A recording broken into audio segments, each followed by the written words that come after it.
You see them every single day, right? These silent giants all around us.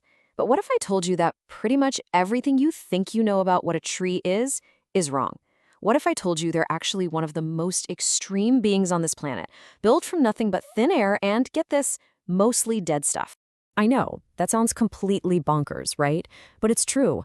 The vast majority of what we see as a tree, the trunk, all those branches, the wood itself, it's not alive. The living part, it's just this paper-thin strip of cells, basically trapped between a massive dead skeleton on the inside and a dead protective wall on the outside. So how on earth does that even work? How does this strange, mostly dead thing become one of the biggest and oldest living beings on the entire planet? Well, to figure that out, we've got to go way, way back in time. All right, Section 1, the battle for the sky. You see, the story of the tree is really a story about war. It's an ancient, ancient battle that started when the very first life forms decided to crawl out of the oceans and try to conquer a totally hostile alien world, dry land. Okay, so for more than 1 billion years, plant life was pretty simple. It was just floating around in the ocean, soaking up the sun. But then, around 470 million years ago, they made the big jump to land. And all of a sudden, a completely new battlefield opened up. The fight to go up. It was simple, really. The higher you could grow, the more sunlight you got, and the more you could literally starve out your competition down below. Height became a weapon, and this kicked off an incredible evolutionary arms race. So how do you win an arms race like that? For millions of years, plants were just made of this stuff called cellulose. It's fine for keeping your shape, but it's not strong. And then, bam! A huge evolutionary breakthrough. Lignin. Seriously, imagine a world made of jelly, and then someone invents concrete. That's lignin. It's this super molecule that's rigid, it's tough, it's waterproof. It was an absolute game changer. Now, with lignin, plants could start to stiffen up and get taller. But some plants, they went all in. They just started pumping out more and more lignin until finally, about 385 million years ago, they created something incredible. The biological version of steel-reinforced concrete. They invented wood. And with this amazing new material, the very first true trees just shot up into the sky. But, becoming a giant creates some giant problems. I mean, think about it. How do you get water from way down in the ground all the way up to your leaves, sometimes hundreds of feet in the air? And then, how do you get the sugary food made in those leaves back down to feed the rest of your body? It's a huge engineering challenge. And the solution that trees came up with is, well, it's ingenious, but it's also kind of gruesome. Which brings us to our next section, a conveyor belt of death. Yeah, you heard that right. The secret to how a tree works is basically a system that churns out dead cells. It's how the tree builds up its massive skeleton while somehow staying alive. Okay, so the engine room for this whole operation is a layer called the cambrium. Just picture this razor-thin circle of stem cells running all the way around the trunk. This is pretty much the only part of the trunk that's actually growing. And here's the cool part. It grows in 2 directions at the same time. It makes one kind of cell on the inside and a totally different kind on the outside. So let's follow those cells that grow inward first. These are the ones that become the wood, what scientists call the xylem.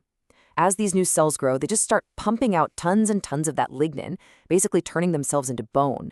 And then, for their grand finale, they hollow themselves out. They literally digest their own guts, their nucleus, everything that made them alive.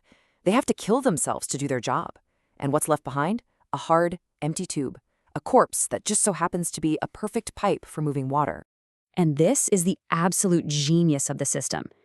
Every year, the tree adds a new layer of these dead pipes. And hey, that's what tree rings are. And when you stack all these pipes together, you get this massive superhighway for water. See, water molecules are kind of sticky. They like to cling to each other. So when water evaporates from a leaf way up top, it creates this tension, a pull, that yanks the entire column of water all the way up the tree, just like pulling on a rope. This whole thing is called transpiration, and the best part is, it's totally passive. The sun does all the work. And you might be wondering, just how powerful is this pulling force? Well, think about this.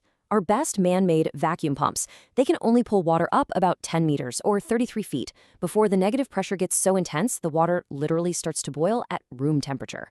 A tree? It can pull water over 100 meters high.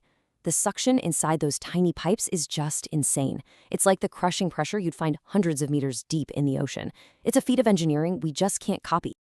Okay, so that's the dead plumbing system that moves water up. But what about the living part? How does it move food around and send signals? For that, we have to look at those other cells the cambium makes, the ones that grow outwards. This outward layer is called the phloem, and it's the living pipeline. You can think of it as being organized into three teams that have made a pretty brutal deal with each other. First up, you've got the sif cells. Their job is to be the pipeline for all the sugary food. So just like the wood cells, they get rid of their nucleus and all their internal stuff. But here's the twist. They stay technically alive. How? Well, that's team number 2, the companion cells. They're basically the life support system managing everything for the sieve cells. And then you have team 3, the parenchyma cells. They're the support staff, storing nutrients, patching up damage, that kind of thing. And this is where it gets really weird and fascinating. These sieve cells, one scientist called them a sad shadow of living beings. They're basically living tools that can't even keep themselves alive. They give up all their independence just to become this super efficient food pipeline, and they're completely dependent on their companion cells to survive. And on the very outside of this living phloem layer, there's another layer of stem cells. And what do you think they do? Yup, you guessed it. They run another conveyor belt of death. These cells grow outward, they kill themselves, and they become a hard protective wall. We call it bark. Okay, so let's put this all together. When you look at a tree now, what are you really seeing?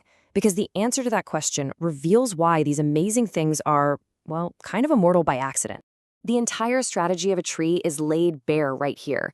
You've got this massive, dead core of wood for structure, you've got a tough, dead wall of bark on the outside for protection, and then sandwiched right in between them is this tiny, fragile, living layer, the cambium and the phloem, that's doing all the real work. And here's the kicker. Because the tree is always just regenerating that thin, living layer, and it's basically outsourced all its heavy lifting to its own dead tissue, it doesn't really age like we do. You and I, our cells have an expiration date. A tree's doesn't. In principle, it could just keep growing this way. Well, pretty much forever. And listen, this isn't just some theory. There are trees alive right now, bristlecone pines, that are over 5,000 years old. They were just little seedlings when the ancient Egyptians were building the first pyramids. Think about that. What eventually kills a tree isn't old age. It's something external, a big storm, a fire, a disease, or, us. So what's the big takeaway here? I think it's this. A tree isn't really one specific kind of organism. It's more like a winning strategy, a solution that life has figured out multiple times. It's this extreme answer to the simple problem of how to grow tall. It's a biological marvel built from thin air and its own dead body, reaching for the sun, and, in doing so, stumbling upon a kind of immortality. And that leaves us with one last pretty big thought. When we look at one of these ancient, massive giants, and we realize that almost none of it is actually living tissue, it forces us to ask a really fundamental question, doesn't it? What does it truly mean to be alive?